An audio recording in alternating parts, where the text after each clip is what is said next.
Hi, I'm Sarah Kovner, and I would like to welcome you all to Waging Peace in Vietnam on behalf of the Arnold A. Saltzman Institute of War and Peace Studies.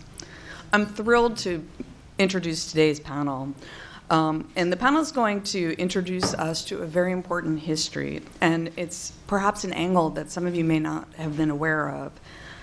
One reason I think it's so important is that it should inspire activists fighting for struggles of all kinds. As the U.S. escalated troops in Vietnam, thousands of American troops refused to fight, sail, or fly more missions. Veterans and active duty soldiers have had a profound effect on the anti-war movement and the war. Today's panel was organized by Ron Carver, who co-edited a book that accompanies an exhibit that opened in spring of 2018 at Notre Dame, and also at the War Remnants Museum in Ho Chi Minh City. I'm going to grab a book. So this book will be available for purchase and signing after the event, so you can see at the table. And at 2 o'clock, you can buy the book and meet and perhaps get it signed. It's available for a special here, $30 or 2 for $50. So I'm going to take a second to introduce the panelists, and then they're going to come up and speak. So Ron Carver, who I mentioned, is co-editor with David Courtwright and Barbara Doherty of Waging Peace in Vietnam, U.S. soldiers and veterans who opposed the war. He's also associate fellow at the New Internationalism Project Institute for Policy Studies. It's special, particularly special for us here at Columbia, because he's a 1969 graduate of Columbia College.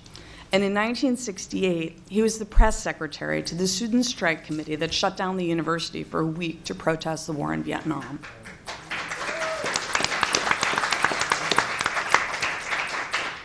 And I understand other members of the panel also participated. So Ron protested and worked in the anti-war movement for a full 10 years, from 1965 until American ground troops, sailors, and airmen returned in 1975. His first visit to Vietnam in 2016 led to the publication of this book again. Ron's going to give us an overview of the GI movement and talk about the exhibit and the book. He's also going to talk about why they're bringing the exhibit to universities like Columbia to encourage the inclusion of the GI movement in scholarship and GI resistance in how we study and teach about the Vietnam War. All right. So moving along, Jan Barry was appointed to the U.S. Military Academy after a war tour in Vietnam. He resigned from West Point to become a writer and a peace activist. He's a poet who coordinates warrior writers' workshops and programs for veterans and family members. And I understand he's also a teacher and works with universities. And he's going to be reading us some poems. J.J. Johnson is one of the Fort Hood Three, the first soldiers to publicly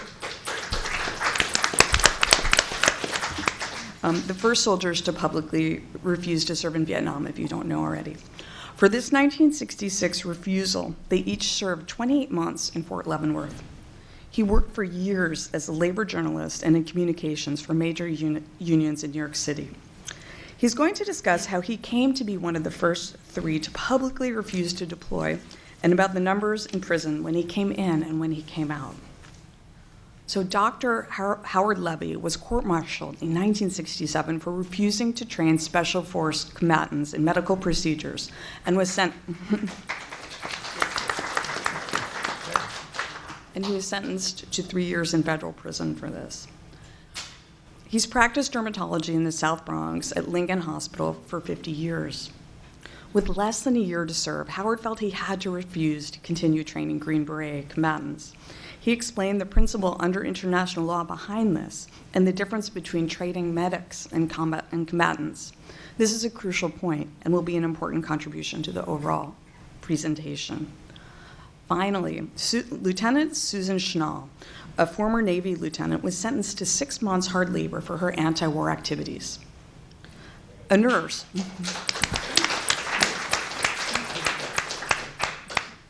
She led the GI anti-war march in San Francisco in October 1968.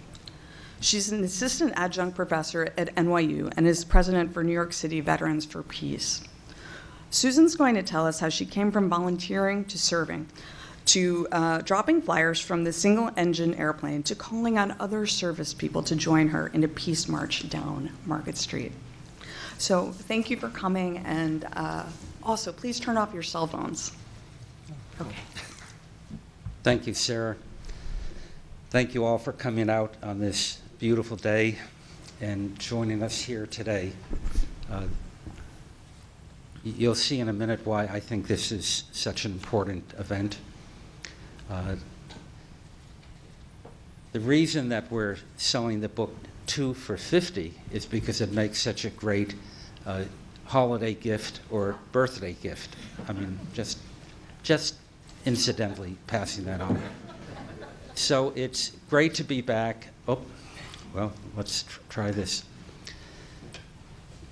Why are we doing this? What is this all about?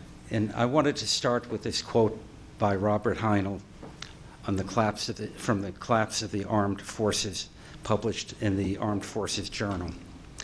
The morale, discipline, and battle worthiness of the U.S. Armed Forces are, with a few salient exceptions, lower and worse than at any time in this century and possibly in the history of the United States. That was published in June 1971. And that really helps to explain what we're talking about. We're talking about a movement among active duty soldiers and veterans that was so robust that in the end it led to the withdrawal of troops from Vietnam. And that is, I think, incredibly significant.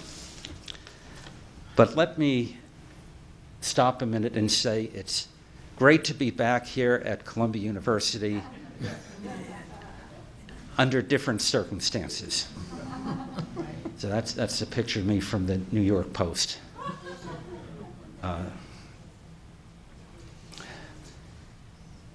I started out right after high school, going down to Georgia and then Mississippi as a volunteer, just as many of the soldiers in Vietnam volunteered right after they graduated high school. And we both got quite a lesson. We were fighting for voting rights, for an end to legalized segregation. And I was there just 2 weeks when Andrew Goodman, James Chaney, and Mickey Schwerner were arrested, abducted, jailed, and murdered when the deputy sheriff turned them over to the Klan. As a new guy at the Atlanta SNCC headquarters at that day, June 21, 1964, a Sunday, when others who had been working all day went home, I was tasked with calling all the jails, the state police, the hospitals, looking for them, and when we couldn't find them, calling the FBI, who refused to help us. Called the head of the Justice Department in Washington, D.C. at his home that Sunday night. He called down to the FBI to order them to. They said they didn't care if the head of the Civil Rights Division of the Justice Department ordered them to. And this went back and forth all night. At 10 o'clock, they were released from jail. The deputy sheriff followed them to the county line, stopped the car again, and turned them over to the Klan that he had organized all day to come and meet them and kill them. I say that because it has relevance for me, because that led to my skepticism about what our government said. Though we did overcome in the South, and we ended legal segregation. We got voting rights. In April of 1965, I went with a carload of folks from Starkville, Mississippi, up, this is on April 17th, to the 1965, to the first National Anti-War March. and I'm just put this all in context because by then I didn't believe anything that President Johnson had to say. They lied about the situation in the South, lied about the FBI's involvement. It wasn't just when those 3 kids were arrested. I was arrested and thrown in jail for improper parking, had the crap beat out of me there in Columbus, Mississippi, and the FBI refused to get involved then either, and I was fortunate to get out alive. Move ahead to 1968. That's when the cops got me here. We had a robust effort to mobilize the student body against the war and against the building of a gymnasium in Morningside Park. But by 1968, I was already involved with the GI movement. The GI movement was going strong, and you can read an essay in the book. The book is a compilation of essays and photographs and oral histories by over 60 participants in the GI movement. I have 2 in there. One of them is my involvement with the Underground Railroad that ferried active duty soldiers from Fort Dix up to Canada. And this is a map of the border town of Derby Line, Vermont, where in the wee hours of the morning we would sneak people across the border and on up to Montreal. The GI movement, though, had begun 3 years earlier. In 1966, Private First Class J.J. Johnson, along with Privates David Samus and Dennis Moore, were the first soldiers to refuse to deploy to Vietnam. October 1966, Dr. Howard Levy, captain of the Army, refused to continue to train Green Berets. He had less than a year left. He could have easily sailed through. No one would have known the difference. He could have come back to New York, got a nice house in Levittown, and created Levittown? or maybe the Upper East Side, a fancy condo, okay? But he didn't, and he moved to various apartments, ended up in Brooklyn, and still teaches, still practices today. He'll tell you about that. October 12th, 1968, Susan Schnall, who's here today, led this great march down Market Street. So while the civilian peace movement was building and getting stronger, so was the movement of the GIs. And it was not just individual actions like these. We're privileged to have these people here today. But there were over 300 individual newspapers. I don't mean issues of newspapers, but there were 300 newspapers produced by active duty soldiers and their supporters, mostly in bases across the United States, but also Europe and in Asia. Some of them flamed out after 3 or 4 issues. Some of them lasted for 3 or 4 years. The book takes many of these from the collection of the Wisconsin Historical Society. But the other significance of this is a fatigue press produced by the GIs at Fort Hood in Killeen, Texas. You see it says there were 1,000 GIs involved in a peace march in Killeen, Texas, active duty soldiers opposed to the war. Which way am I going? There we go. August 23, 1969,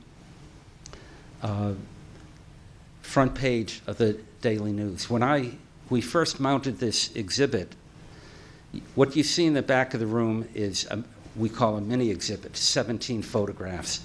The actual exhibit that we made for Vietnam was 17 4-foot by 8-foot panels with 5 times the content of what you see here. When folks from all over the world came to this copy of the front page of the Daily News, which we blew up about 5 feet tall. They were amazed, and they said, oh, we were thinking this was just propaganda, but now we see that the movement was getting so strong that people were in large numbers refusing. Here it is now, the 50th anniversary this week of the moratorium teach-ins across the country, and that's why we chose this time to bring the exhibit and the book launch here to Columbia. And a month from now, November 15th, is the anniversary of the mobilization march in Washington, the largest peace march in the history of this country. But how many days earlier? 6 days earlier, I think. November 9th would be 6 days short of November 15th. Over 1,300 active duty GIs signed a statement, a petition, full-page ad in the New York Times, endorsing the mobilization, asking people to come, and hundreds of them came themselves. From 1968 on, every major peace march in the United States was led by active duty soldiers and veterans. As a civilian, I spent 3 years working with the GI movement. We would set up coffee houses like this. This is a picture of one outside of Fort Dix. It was in an old Wendy's fast food place that went out of business. And we helped the GIs, mostly back from Vietnam, put together their underground newspapers.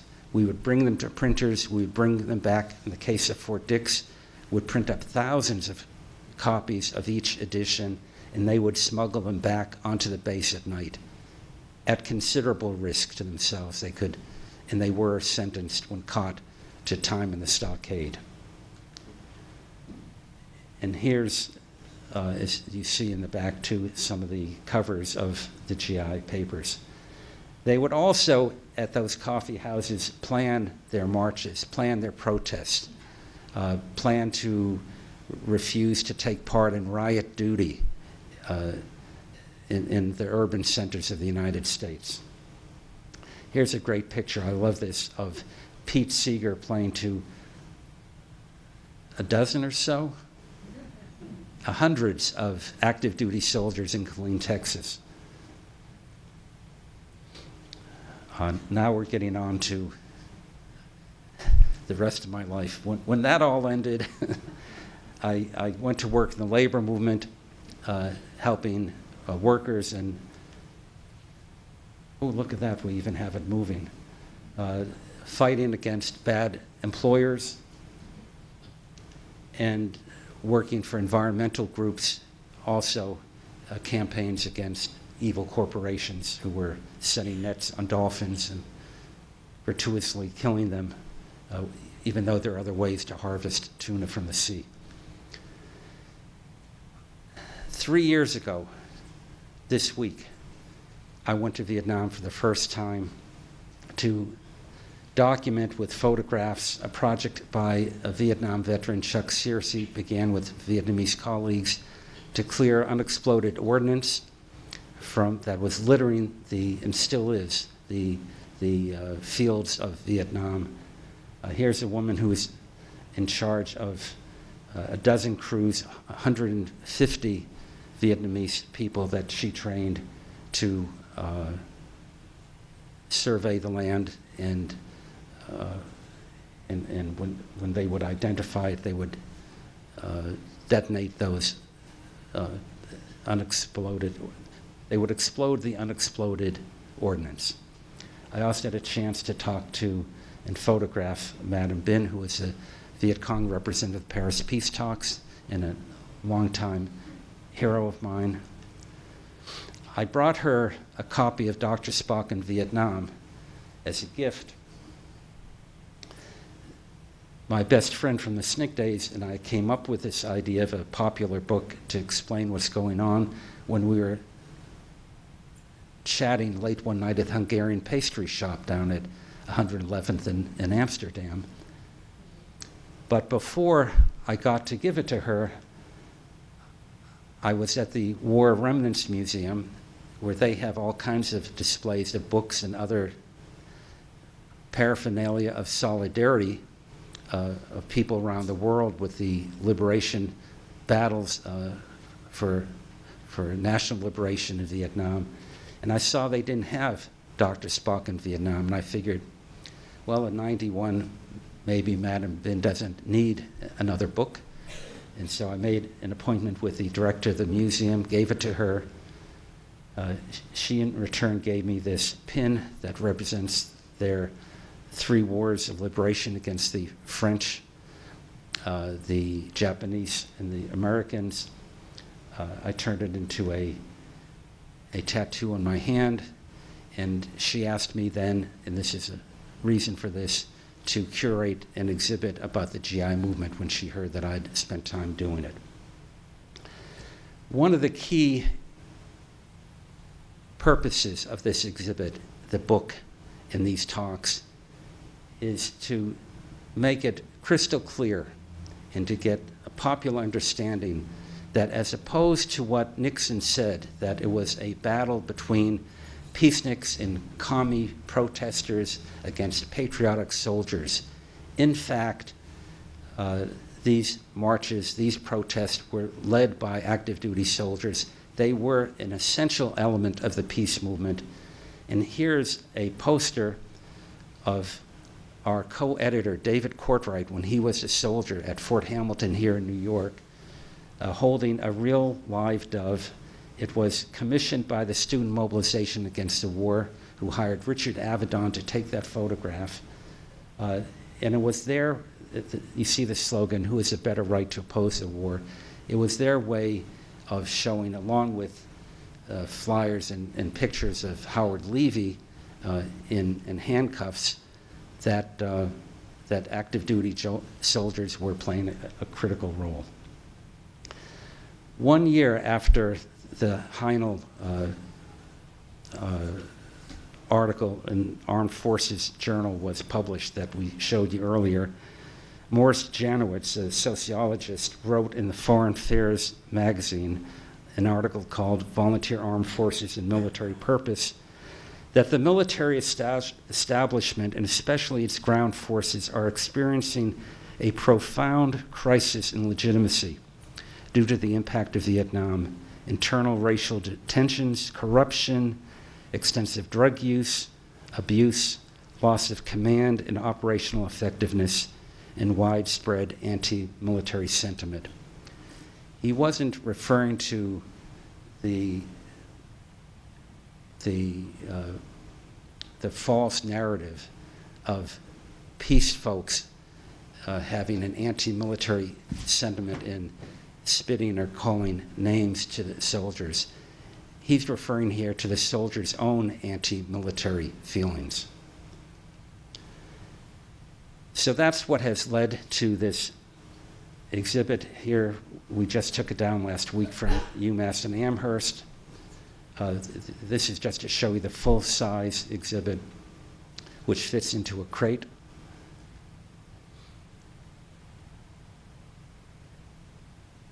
Here's a quote from Melvin Laird when he came back from an inspection of the troops in 1971, who was shocked and distressed by the morale problems that he said was destroying the U.S. military, and he saw his mission as no less than the salvation of the U.S. military. They already knew they were going to lose the war. They'd known that for years. What they were worried about is losing the army to totally implode.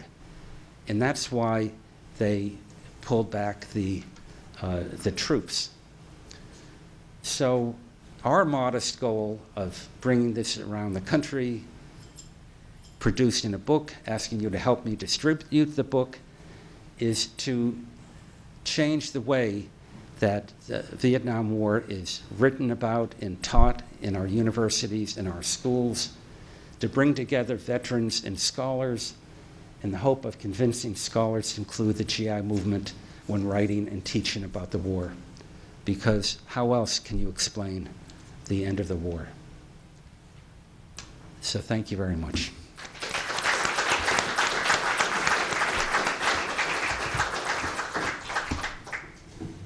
Jan Barry? Here he is.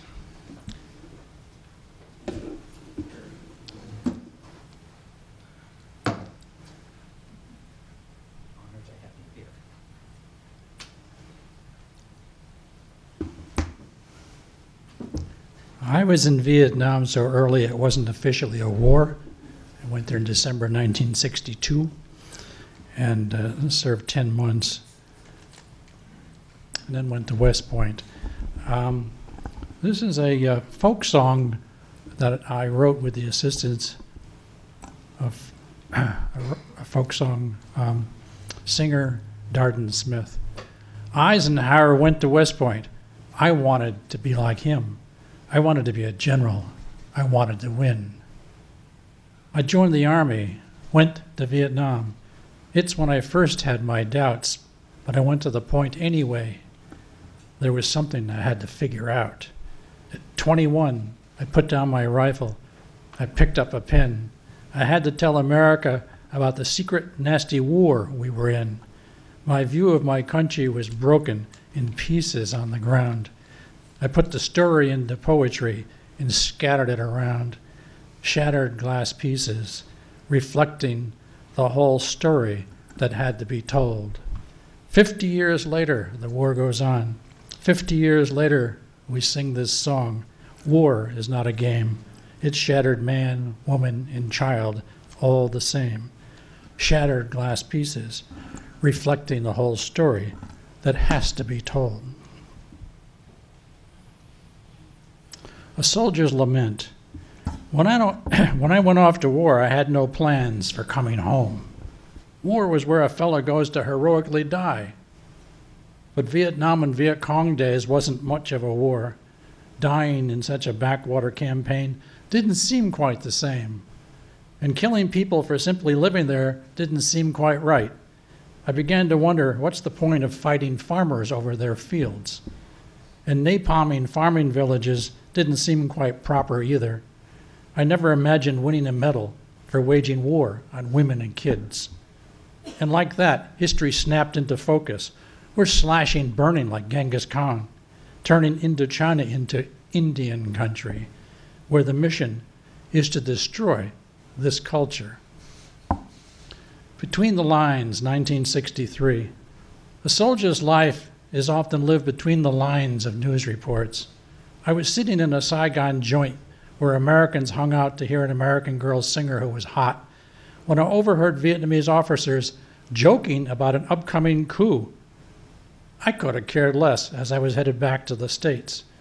2 weeks later, I read in the news stateside about the military overthrow and killing of the President of the Republic of Vietnam, America's hope for democracy in Southeast Asia. 3 weeks after that, it was abruptly announced to my Army unit in Virginia that President John F. Kennedy had just been assassinated, and I knew deep in my bones the war was following me home.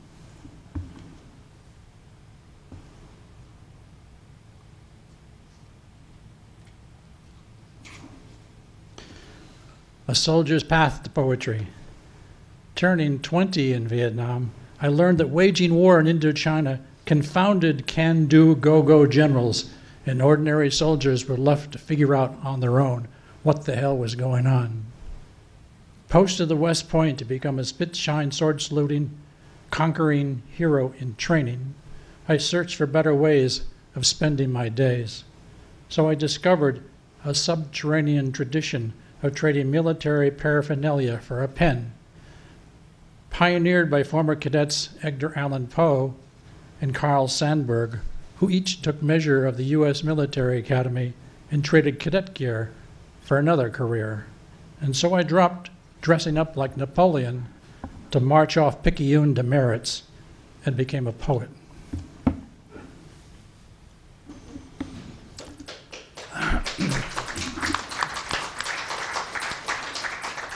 After I got out of the Army, I went into journalism and then by 1967 went looking for the peace movement because the war just kept getting bigger and bigger and bigger and bigger.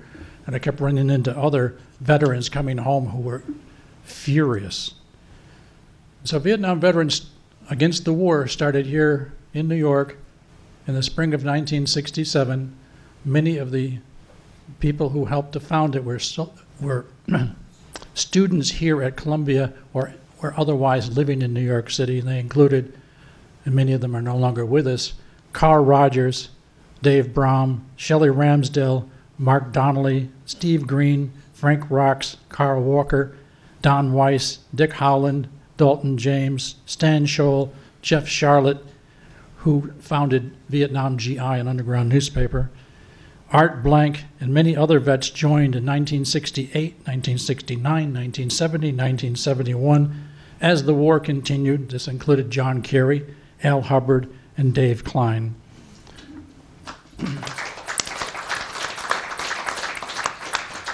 Many of the folks who are here with Veterans for Peace remember Dave Klein, who died in 2007, at age 60. This is a poem called Peace March to commemorate one of the things that Dave Klein often did was to create cadences for peace marches. Lift your head and hold it high. Veterans are passing by. Veterans are passing by. Tell them what we're marching for. Tell them what we're marching for. Freedom, justice, no more war. Freedom, justice, no more war. Here comes an offbeat, on-beat band of grain veterans for peace, calling out marching cadence that rings through city streets. New York, Chicago, Washington, Los Angeles, New Orleans, Boston, Philadelphia, Pittsburgh, Indianapolis, San Francisco, St. Louis, Minneapolis, San Diego, Albuquerque, Denver, Gainesville, Fayetteville, Baltimore, Seattle, Salt Lake City, Cape Cod, Atlanta, Binghamton, Portland, marching column right out of Dallas to the G.W. Bush Ranch by Crawford, Texas, then column left to the White House to tell Obama to stop war's senseless losses. Recycling military cadence calls for peace, old soldiers are on the march. Wall Street, Broadway, Battery Park, Jersey City, Newark, march upon march. We are veterans against the war. We are veterans against the war. We know what we're marching for. We know what we're marching for. 1, 2, 3, 4. 1, 2, 3, 4. Stop the killing. Stop the war. Thank you. Stop killing. Stop the war. Thank you, Jan, for that. Wonderful. I'll also like to thank, I'm J.J. Johnson. I'd also like to thank Professor Kovner, Columbia, and congratulate the editors who shepherded this book to completion, Ron, David, and Barbara. My earliest memories are of my family's East Harlem tenement apartment in the 1950s. And my most enduring recollection of that decade was squatting under my school desk during air raid drills and pledging allegiance to one nation under God that professed liberty and justice for all. Although my dad was a proud, active trade unionist, I was very much an obedient Catholic school child, interested in sports and later girls, virtually oblivious to the gathering political winds and ferment in the city and in the country. In November 1965, having dropped out of college earlier that year, I received greetings and a subway token from Uncle Sam. I answered the call to duty in December. On induction day, I was intrigued by another draftee, Dennis Mora, who initially refused to step forward and take the oath of induction. After basic training at Fort Hood, Texas, I was assigned to the Signal Corps and transferred to Fort Gordon, Georgia, for training as a switchboard operator. There, I was reunited with Dennis and a number of other questioning GIs. Dennis and another New York activist helped to organize a study group about Vietnam and our country's involvement there. In addition to our readings and intense discussions, we visited local peace groups and met with members of SNCC in Georgia. My awakening began. I was moved especially by Ho Chi Minh's understanding of our struggle. For example, Uncle Ho expressed solidarity with African Americans, writing in the 1920s, quote, "American Negroes still endure atrocious moral and material sufferings, of which the most cruel and horrible is the custom of lynching. Those of us in the study group all came to the same conclusion about the war. Dennis, David Samus, and I, the Fort Hood Three, agreed that we could not in good conscience take part in an illegal, immoral, and unjust war of aggression. We were able to remain true to our beliefs with the full backing of our loved ones, a growing and supportive anti-war movement, and the courageous example of the Vietnamese people. We, of course, were tried and convicted for our refusal to deploy. We served the last 2 years of our sentence at Leavenworth. When we arrived there on my 21st birthday, the prison population was 500. 2 years later, mass resistance and rebellion in the ranks had swelled that number to 1,500. It has been well documented, and Ron mentioned it, how sabotage, resistance, and the breakdown of discipline contributed mightily to the ending of the war. This was led in large part by soldiers of color.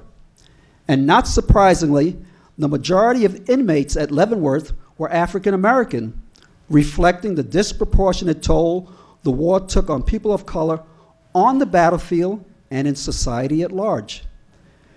The explosive growth of military resistance, as well as the anti-war movement, helped to lighten the load of the Fort Hood Three while in prison.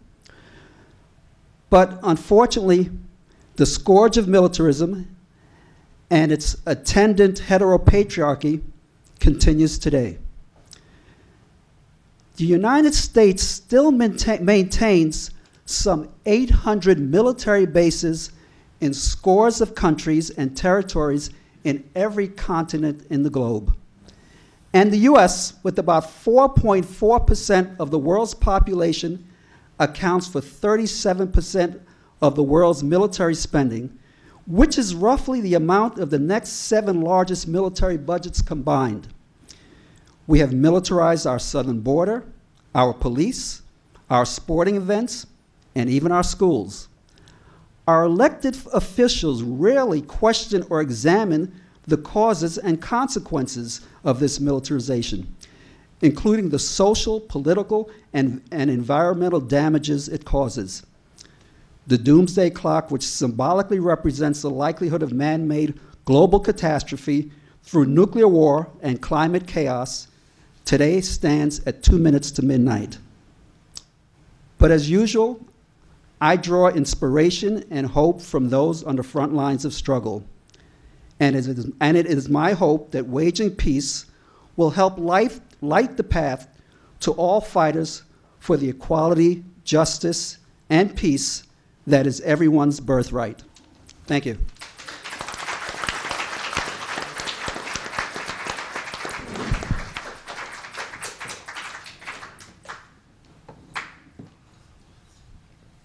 Hi, everyone. My name is Howard Levy. This will be a bit more extemporaneous. I just want to say to begin with that it's a pleasure being on the panel with Susan Schnall. Susan and I went on many GI anti-war protests together. It's always good to be with Susan. I also want to say how proud I am to be on the panel with J.J. Johnson, because he and his colleagues, David Samus and Dennis Mora, were an inspiration to me as they acted as the Fort Hood Three. I had the great pleasure of making their acquaintance at the disciplinary barracks at Fort Leavenworth, Kansas. One of them, in fact, was my barber. Who was that? That was Ron Lockman. Yeah, okay. Well, I found myself at Fort Jackson, South Carolina in 1965. I felt somewhat guilty about being there then. I assuaged my guilt to some degree by doing civil rights work during my off-duty hours and weekends in rural South Carolina, Newberry County, South Carolina, doing voter registration work. On the other hand, I knew I was in the military. Things were going along okay. I'm in the military, obviously didn't know what to make of me. I didn't know how to wear my uniform. I was outspoken. I spoke to everybody about the war. But things were going along reasonably okay until about a year into my journey, they introduced these fellows who were called Green Berets, Special Forces men, into my clinic. And they said, well, they're just here so you can teach them a little bit of dermatology so they can use that medicine to help the people of Vietnam. Sorry. As Ron said, not everything we heard was truthful. All right. I did that for a few months. And being an outspoken person and a Jewish doctor from New York City, I spoke to these guys about what their experiences were in Vietnam and what they were doing, and they were quite open and told me what they were doing in Vietnam. And I came away with a little bit further understanding of what the Green Berets were all about. The Green Berets were organized in groups. I think they were organized in groups of 8, but you can check that number. I don't remember it exactly. And what's important to know about that from the point of view of what happened to me was that I was being asked to train them as medics, but there was no such thing as a medic in the Green Berets. Green Berets are and were combat troops. They were fully armed. They were combatants from the word get-go. There was no Green Beret. Every Green Beret was cross-trained in at least 2 disciplines. So a fellow might act like a medic and pass out medication in a hamlet in Vietnam, but he might have been a demolitions expert, and he might very well have blown up that same hamlet that night. So there was no such thing as a non-combatant medic in the Green Berets. And this is very, very important for people to understand, because once you give up the non-combatant status, then you too become an enemy who's fair enough to shoot. Now, that's not a good thing for any army to have. You should be able to protect your medics because they indeed help the wounded, help the sick, important people. You lose that benefit as soon as you say they are no longer non-combatants. Okay. The second issue was, why were they so interested in dermatology? I mean, gee whiz, dermatology. I mean, why is anybody interested? Well, I know why I'm interested in dermatology. I'm proud to be a dermatologist, actually. But you say dermatology, and I mean, what are they going to do? Botox in Vietnam? That's ridiculous, right? I mean, so why were they interested in dermatology? Why, if you wanted to provide medical care in a hamlet in Vietnam, why wouldn't you choose to do something more important than that? Let's say treating hypertension. Let's say treating diabetes. Let's say helping pregnant women. Let's say any number of things that you could have chosen to do. Why dermatology? Well, the answer to that is to understand what the mission was in Vietnam. The advantage of dermatology from their point of view was that you could take a child, and many children in Vietnam suffered from kind of minor bacterial infectious diseases that we call impetigo. And what was good about that was that from the military's point of view, you had something that everyone saw on these kids' skin. It was easy to treat. Sometimes soap and water did it. Sometimes a few doses of penicillin did it.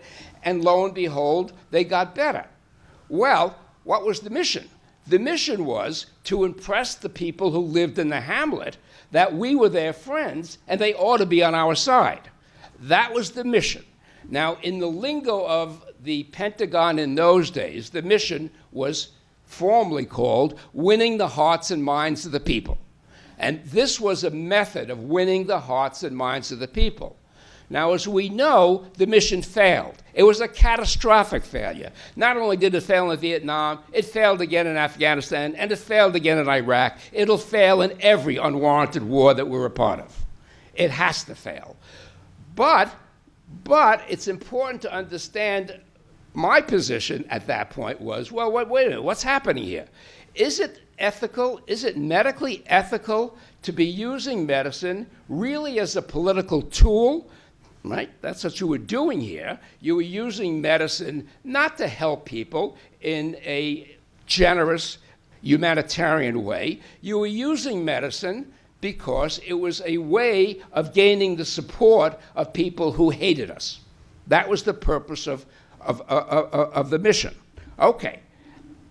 At some point, I stopped training the Green Beret people. I just was sort of casual about it and says, hey, look, guys, I don't really want to do this anymore. Stop coming to my clinic. Well, you know, what the heck? I just thought you'd talk to people one-to-one, right? Well, after a few months, I got called into the commander's office, and he said something like, Dr. Levy, what are you doing in your clinic? I said, well, what do you mean? What am I doing in my clinic? I'm doing dermatology. He says, no, I mean with the Green Berets, with the Special Forces. I said, oh, yeah, no, I'm not letting them come into my clinic anymore. I threw them out. Well, he was taken back by that. So another week or two later, he called me back in the office. He had more time to think about it and also confer with the judge advocate's office, I think. At that point, he gave me a direct order. You are hereby given a direct order to train the Green Berets. It was at that point that I said, sir, I'm not going to do that. Sorry, sir, I'm not going to do it. I'm ready to take the consequences. I'll see you later. Thank you very much. Just to follow up on Howard's story, I entered the United States Navy in 1967 and attended officers' indoctrination course at Newport, Rhode Island. And in the middle of the course, we saw on the screen that same picture that you see back there of Howard being let out in handcuffs for his participation in the GI anti-war movement. And I remember thinking, oh my goodness, there is something that you can do. So I should start by saying I have always been a peace activist. My father was killed in the Second World War on Guam. And for my whole life, I was against war and against killing. So I became a nurse in order to heal people. In 1967 through 1969, I was assigned to the surgical and orthopedic wards, who, interestingly enough, had been built during the Second World War to take care of the wounded from the Pacific. These units were crowded with 35 to 40 patients, all young men who had been wounded in Vietnam. They were very young, 17, 18, 19 years old. Some were missing limbs, some were so shot up, they had tubes coming from various parts of their body, draining excess fluids. It was at night that I heard the cries of pain and the fear that would start at one end on these long open wards. They looked like wooden shacks. They were old-fashioned hospital beds filled with these wounded young men. At night, the lights would be turned off so they could sleep and dream their nightmares of war, of dead and dying buddies rotting in the dense growth of jungle in a faraway country called Vietnam. These youngsters would scream their agony, their pain. My leg, it's been blown away. Be careful, there's a tripwire in the grass. Agonizing cries and panic yells. I'm in pain. Give me something for the pain. I can't take it. They would cry, nurse, nurse, please give me something for the pain. This cacophony would start at one end of the unit and continue throughout the next man-child to soldier. I told you I need something for this pain. Their limbs, whether it was their legs or their arms, would be held up by butcher-like hooks, and they were open wounds. Blood and pus would be mixing together. They had stumps that would always remind them of their war and loss. One young kid, clean cut, he was on his way to surgery for a foot amputation. He was terribly frightened and crying. I grabbed a hold of his stretcher as he was being wheeled to the operating room, and I asked him to talk to me. He said he was scared of dying, and as we started to talk, the doctors pulled away the gurney and said they didn't understand why he would be so scared to have his foot amputated. After all, it was only his foot. They had seen so much worse on other soldiers. He was chilled and shaking as they moved his bed out and down the ramps to the operating room and his death. And I couldn't protect him, not from the war, not from his fear, and not from death. I still don't remember his name, but I clearly remember where this scene took place. The old orthopedic ward, the doctors standing around, upset about being called in to operate on this kid. His foot was losing all circulation, and gangrene had started to spread upwards. I was only a few years older, but I felt responsible for him, for his fear, for his pain. He and the other young men were the reasons why I became a nurse in the Navy. Sometimes I could heal them, make them whole again, ease their passage back into society and family, until I couldn't. And I realized that this war had to stop. This was 1967, 1968, during the height of the American war in Vietnam. I watched the battles on TV and lived the war at work. I was against this terrible destruction and waste, and yet I had become a part of it. I had a responsibility to act and to work with others to stop the war. And as a member of the armed forces, it was imperative to inform the American people that there were active duty GIs who were also against this conflict in Southeast Asia, who supported the troops by wanting to bring them home alive. And in 1968, I knew I could no longer be silent. I was working with a group organizing the GI and Veterans March for Peace to be held in San Francisco on October 12th.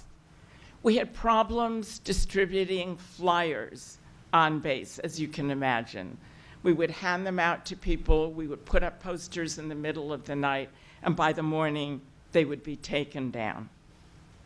From the news, I had learned that the US was dropping flyers on the Vietnamese in South and Central Vietnam, urging them to defect to the US-controlled protective hamlets so that they would be protected to avoid the bombings by this country. So they would be protected from the use of Agent Orange dioxin that continues to harm people to this day. And I thought, if the United States could drop flyers on a country 8,000 miles away, why couldn't we, for peace, drop flyers on American military bases? I had a friend who was a pilot. On October 10th, we rented a one-engine plane, and we filled it with flyers announcing the GI and Veterans March for Peace. And we dropped them on 5 military bases in the San Francisco Bay Area.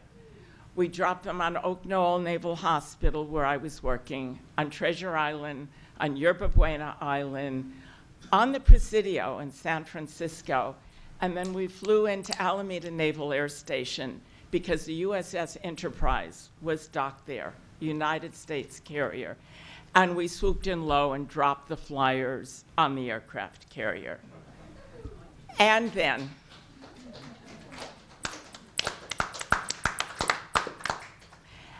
then we flew back to the airport, and I wore my uniform and held a press conference to say, yes, we just did this. We dropped flyers for peace and against the war in Southeast Asia.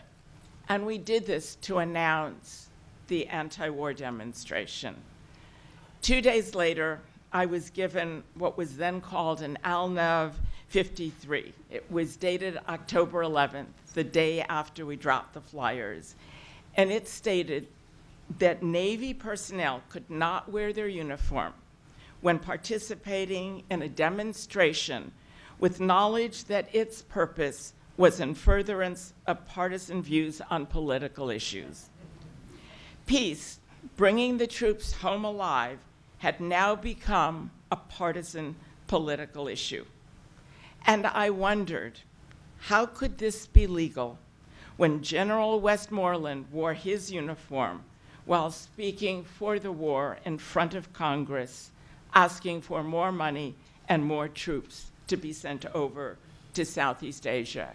If General Westmoreland could wear his uniform for war, why couldn't I wear mine for peace? And so I did.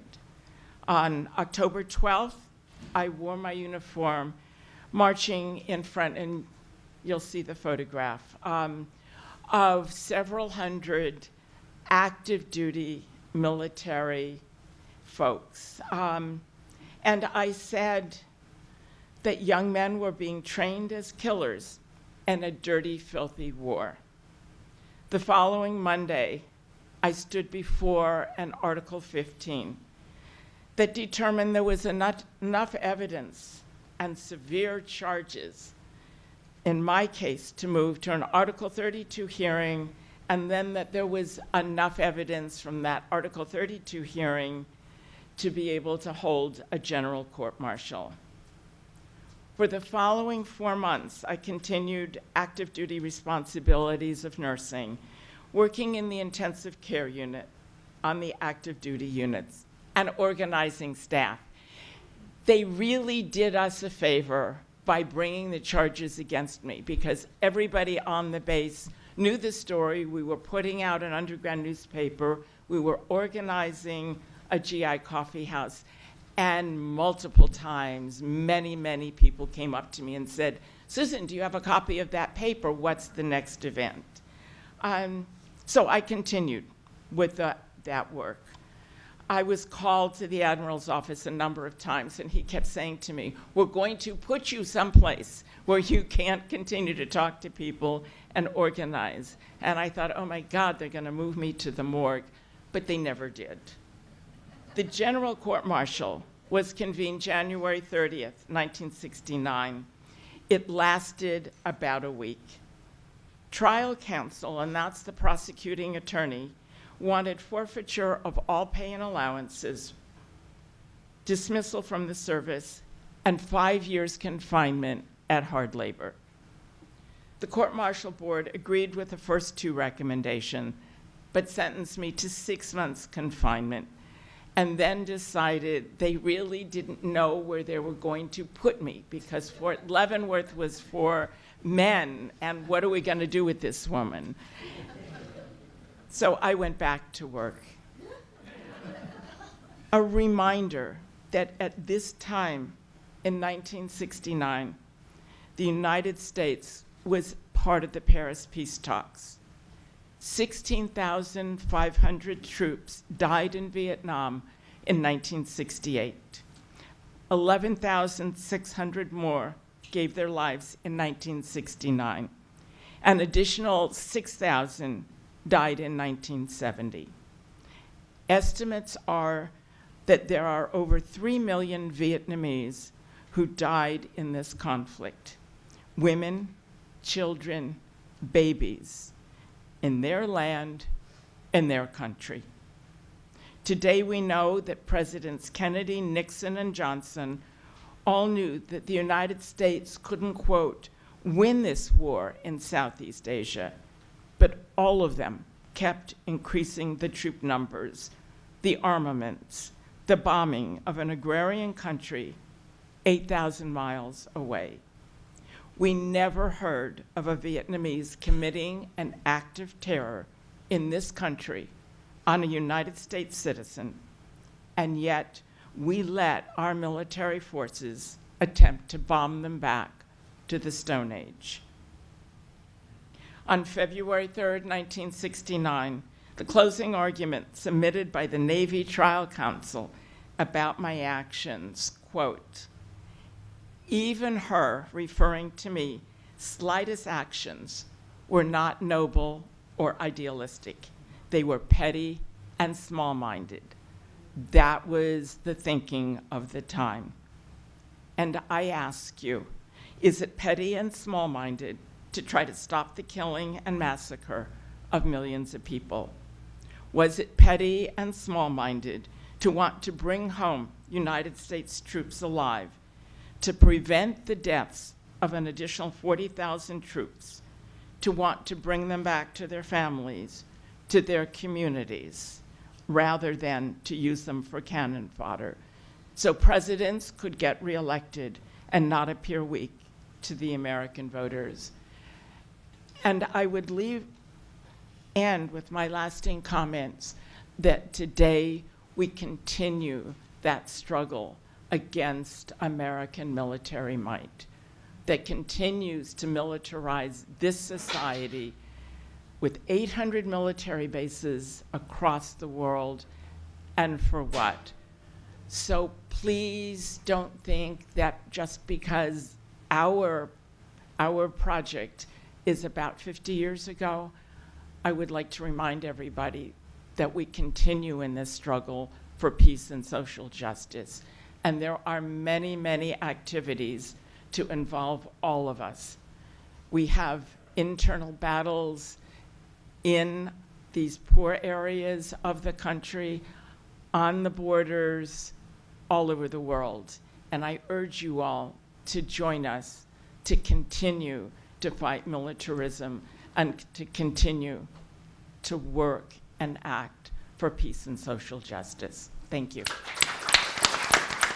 So we have time for a few questions, and what I'd like you, if you do have a question, there are 2 microphones in the front that you can walk to, or we can get a microphone to you. And before you ask your question, can you just identify yourself? Thank you very much. Go ahead. I'm Georgia Weaver, a member of Veterans for Peace. I'm not a veteran, I'm an associate member. The PBS documentary was run to great accolades, and it really gave very short shrift to the veterans movement and to the GI movement. Why do you think that is?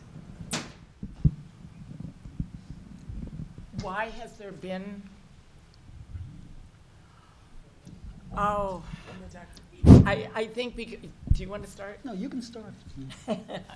I don't think that there's much question that the government doesn't want the story of the anti-war GI movement to get out as an encouragement to those in today's military to understand that there is something that they can do and that there is a responsibility to question. I keep thinking about Howard's statement that there's a responsibility we all have to question what we participate in. And the government doesn't want people to know, and the press is too busy covering the orange creature to spend a lot of time thinking about the military and all of the death and destruction that we're perpetrating all over the world. So the conspiracy part of me says, this is what they want you to focus on. And there is not much to the history. Someone once said, follow the money. Yeah. And Ken Burns, he's actually a good documentary filmmaker, but he's financed. And even if you watch a PBS program, you have to look at the underwriters. And if you follow the money, it's they've got to be so-called even-handed. He tried very hard to be even-handed, but as you said, the anti-war movement here and within the military, I thought was short shrift. Right. And I thought there was a real false equivalence. He would say, well, the U.S. committed these distortions, but so did the Vietnamese, which I thought was really a sickening false equivalence. But I think to a large degree, if you follow the money, you'd understand why it was so-called even-handed. Next question, I think you and then. Good afternoon, sisters and brothers. My name is Alan Stolzer. I'm a United States Navy veteran. I was discharged in 1963. I never saw Vietnam. My question is this, and Susan just touched on it. Who would like to join us, and when I say us, is a group I belong to called Military Initiative, reaching out to today's troops with the kind of material that's been touched on over the past hour and a half. We've been doing it for 15 years. This is a copy of Heinel's memorandum that Ron Carver touched on, that I carry around in my case. We pass this out to troops. This is a copy of our latest newsletter that I pass out to troops. So my question is, would anybody like to join us here in one of our outreaches? As I say, we've been doing it for 15 years. We've gone to armories, the National Guard Army in Harlem, where we had an interesting experience where the CO said, you've got more allies in there than you think. I've given material out to a sergeant, National Guard sergeant, patrolling in one of the commuter terminals, who was on his way to Guantanamo. He brought our material, plus a copy of Soldiers in Revolt. That's written by David Courtwright, who's one of the authors or editors of the book that's on sale now. We've handed out hundreds of them. We buy it, and we pass it out. Also, The Burn Pits, the book by Joe Harris, former Army Sergeant, Marine Sergeant, who wrote about the atrocities of the burn pits in Afghanistan and in Iraq, which cancer-causing material because they didn't know how to incinerate it. As a matter of fact, Joe Biden's son got sick over there. We tell troops this is what's going on. Would you like to do anything about it? And in the present situation, such as the situation on the Mexican border, don't you think there might be a National Guardsman of Central European descent? I've met plenty of them, not necessarily down there. So my question is, if anybody wants to join us, I'm sitting right here. I would be glad to talk. Thank you. All right, in the third row, and then in the second row. Anybody from that side? Hi, I have two questions, one organizational and one more political. To introduce myself, my name is Sean Petty. I'm a registered nurse. I work at Jacoby Medical Center, so not too far from Dr. Levy's. Lincoln Hospital, I work at Jacoby. I work in the pediatric ER, so we see up to 19-year-olds trauma victims. We work at the only pediatric trauma center in the Bronx right now. A trauma center that I had to actually organize and fight to save a couple years ago because it was threatened with losing its trauma status.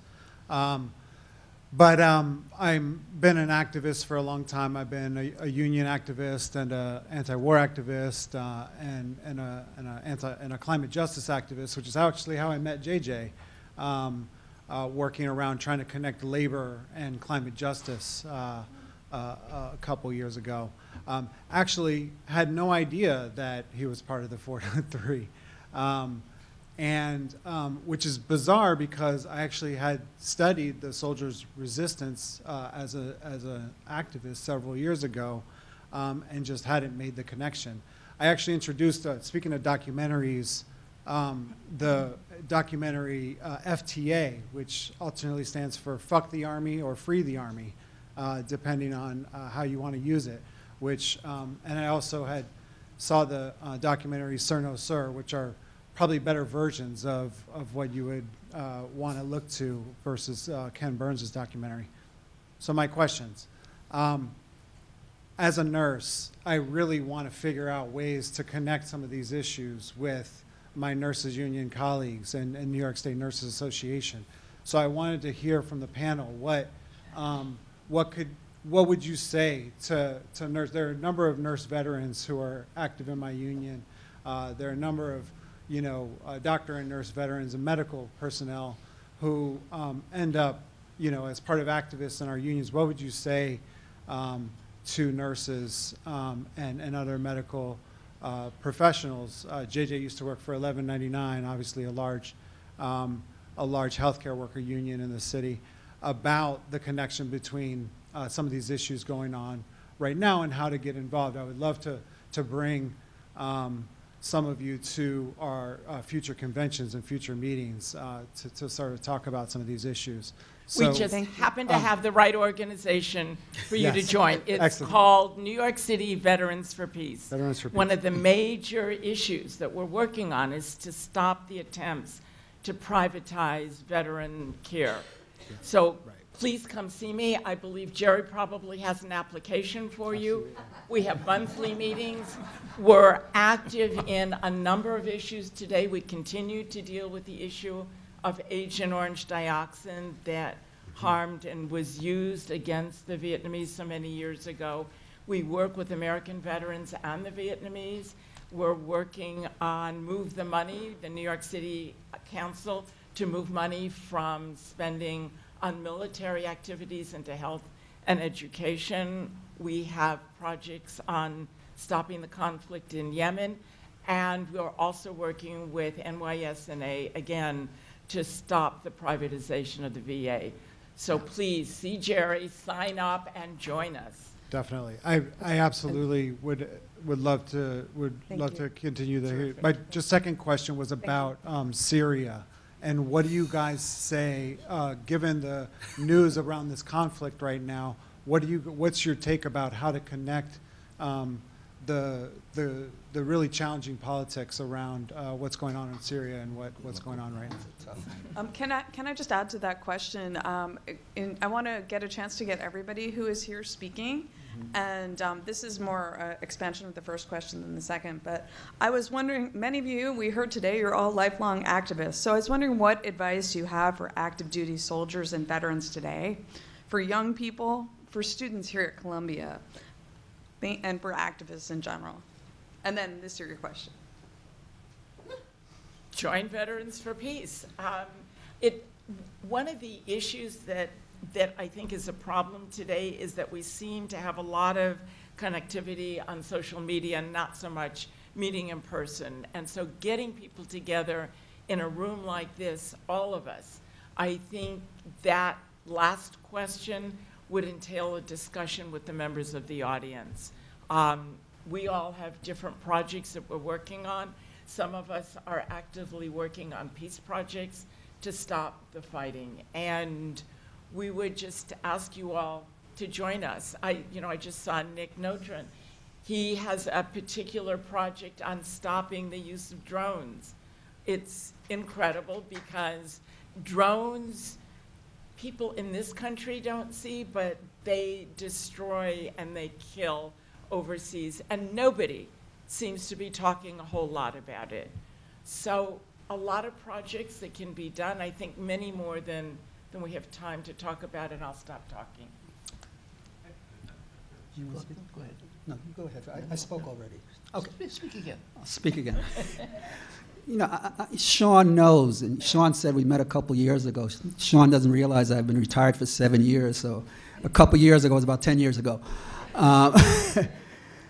But Sean knows as well as I how difficult it is to connect the dots.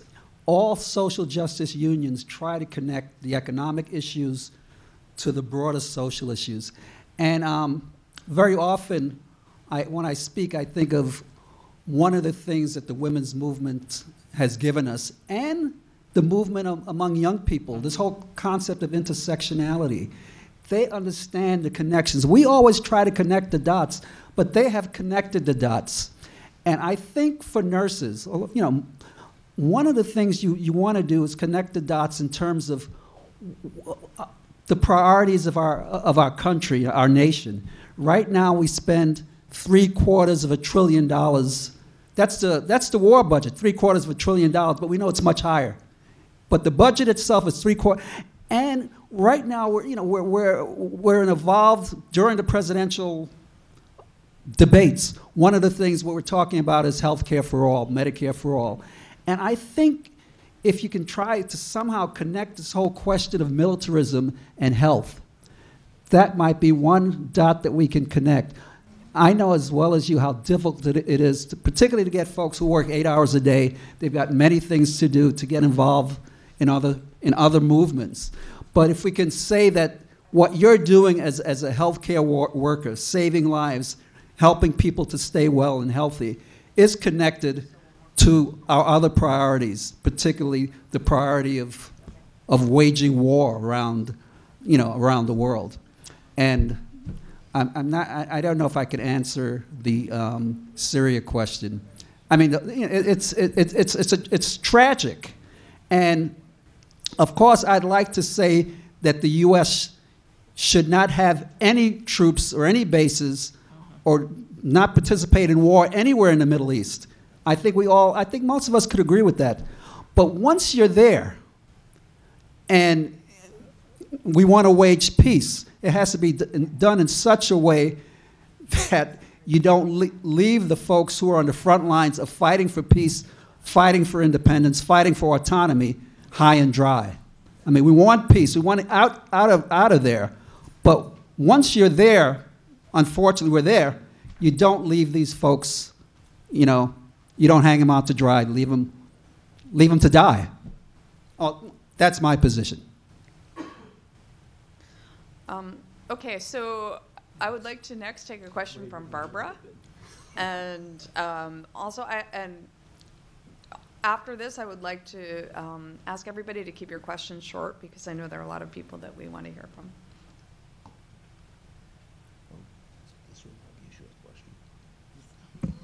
Well, my name is Barbara Garson, and I worked in the Shelter Half Coffee House near Fort Lewis Army Base and McCord Air Force Base.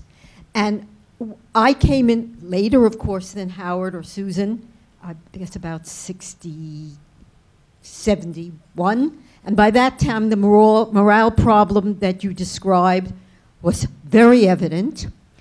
And we did a lot of building morale. It's a strange thing. When we started these coffee houses, we were aware, we were frightened that we were citizens of the United States. We had a lot of rights, and we could cause GIs to get in trouble who didn't have those rights that we had. So we were very cautious, only to discover that the GIs were so far ahead of us. I mean, you couldn't go on that base without seeing V signs if you had long hair. And we would sometimes deal with people who were getting in and out of the stockade all the time. And they got much better morale and much safer once they got involved with us. People who would just punch people would now say, and they'd have their copy of the newspaper that they wrote, and they'd say, somebody would approach them, and they'd say, oh, sir, according to AR such and such, Army Regulation so-and-so, which we would tell them about, I'm allowed to have my private newspaper here. Of course, he didn't say where the copies had been distributed from or to, and it was like we were remaking the morale on that base. And because of Howard, I'm sure, he got a lot of publicity. Well, because of all of this publicity, the Army in the particular years that I was in had obviously decided not to allow that kind of thing to happen again in big ways. And so we had people who the Army would try to get out and not make trouble for. We had guys having they started thinking of such strange, interesting things. They decided to form a union inside the Army, and they'd announce it on base and have a meeting in the rec center. And they'd all be arrested, but then the Army realized they didn't have any rules. What were they arresting them for? So they turned around and just tried to get all those guys out. They said, you can go. And half of them already had petitions in to be let go. They'd already requested to be let go. And they didn't want to go. They'd say, oh, I lost my equipment, I can't find it, you can't kick me out yet. They wanted to stay, at least till they could finish that project. And because of Howard at that point, the Army really didn't want to challenge them, or at least they didn't want to make another big case. I mean, we were actually building morale at that limited time. At later time and earlier time, we were right that we could have gotten people into trouble. And, you have a terrible problem that we didn't have. because the Army's response to all this is the volunteer Army and the drones. I mean, they know what would happen if they know as well as we do how good American boys are. And so you have a terrible problem, because I have tried again to approach GIs, and it's not a political argument they give you. They say now, well, I signed up, I'm being paid very well, I have my responsibility to the job, not my responsibility to the war. I don't know how you work with that. It must be very, very difficult. Yes. No, I think it's just, we should just mention in passing that terming things the volunteer army is a little bit of a misnomer. There's really nothing voluntary about it. People join the volunteer army, sometimes because they're in trouble with the laws, sometimes because it's either that or jail, and mostly because there are no other job opportunities out there. So young people really are not, they're not militaristic. That's not why they're joining. They're joining because of other social events around us. Which brings the last point that I want to make, and that is that the GI resistance movement during Vietnam took place in the context of a peace movement that was larger than the GI movement. So when you say, what should we do? Well, almost anything you guys do is on the right side. Almost anything you do that inspires a sense of resistance, a sense that things could be better, that we can change things for the better, that will contribute to other movements, and the volunteers and the volunteer army will figure out for themselves what they have to do.